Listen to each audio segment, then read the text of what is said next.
Mga kahuwan, panoorin ang video na ito upang alamin ang pinaka-latest na balita tungkol sa lagay ng panahon at bagyo. Update today. Apektado pa rin ng low pressure area ang malaking bahagi ng Northern at Central Luzon at sa maghapong ito ay halos patuloy pa rin ito magdudulot ng mga pagulan sa halos buong Northern Luzon o Hilagang Luzon at sa silangang bahagi ng Central Luzon.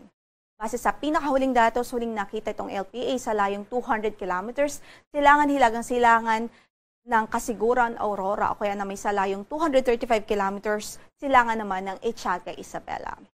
Based din po sa ating pinaka-latest na data at analysis, itong LPA ay nananatiling mataas ang tsansang mabuo bilang isang bagyo within the next 24 hours. Bukod dyan, dahil sa close proximity nitong LPA o dahil malapit nga po ito sa ating landmass, kapag nabuo po ito bilang isang bagyo o tropical depression, ay agad-agad tayong magtataas ng tropical cyclone wind signal sa silangang bahagi ng Northern at Central Luzon. Based din po sa ating pinahuling analysis, within the next 24 hours ay magiging mabagal ang pagkilos nitong LPA at mataas pa rin ang tsansa na lumapit po ito sa ating kalupaan. Bukod po dito sa LPA ay meron din po tayong habagat o southwest monsoon na patuloy na nakakaapekto sa natitirang bahagi pa ng ating bansa. Dito sa natitirang bahagi ng Central Luzon, sa Southern Luzon, maging sa Visayas at Mindanao at patuloy din magdudulot ng mga pagulan sa malaking bahagi ng bansa. Sa labas naman ating area of responsibility, within the Tropical Cyclone Information Domain, meron din tayong na-monitor na bagyo at huling nakita ito sa layong 2,660 kilometers silangan-hilagang-silangan ng extreme northern Luzon. Taglay nito ang lakas ng hangin umabot sa 55 km per hour near the center at gustiness po na 70 km per hour. Kumikilos ito pahilaga-hilagang kanluran sa bilis na 15 km per hour. At nakikita din natin, based po sa ating mga analysis at based sa latest data, papalayo naman po ito at wala po ito magiging anumang epekto sa noong bahagi ng ating landmass.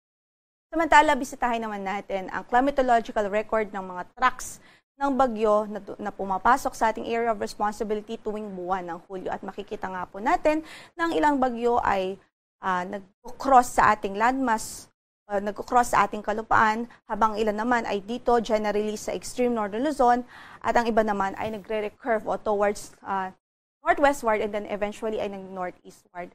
At makikita nga po natin dahil po sa current na position nitong LPA at maging dahil sa forecast po natin mataas ang tsansa na maging track nito ay either lumapit sa ating area of responsibility o lumapit sa ating kalupaan o kaya naman ay lumapit doon sa ilang bahagi ng extreme northern Luzon. Samantala, in effect pa rin ho ngayon ang ating weather advisory sa ilang mga lalawigan sa northern Luzon. Ibig sabihin po niyan, ito yung mga lugar na pwedeng makaranas ng 50 to 100 millimeters na rainfall o mga pagulan within the next 24 hours. Ito po ang mga lalawigan ng Apayao, Cagayan, Kalinga at Isabela. At patuloy natin pinag-iingat ang ating mga kababayan doon sa mga posibilidad ng mga pagbaha at pagguho ng lupa. Ang mga pagulan pong ito ay dulot nga po ng low pressure area na nasa silang bahagi ng Northern Luzon. Samantala, bukas, posible pa rin ng 50 to 100 millimeters of rainfall sa Ilocos Norte, Apayao, maging sa Cagayan Province. Habang by Friday or July 4, inaasahan din po natin ang 50 to 100 millimeters of rainfall dito po sa Ilocos Norte, Apayao, Cagayan, maging sa Batanes Province.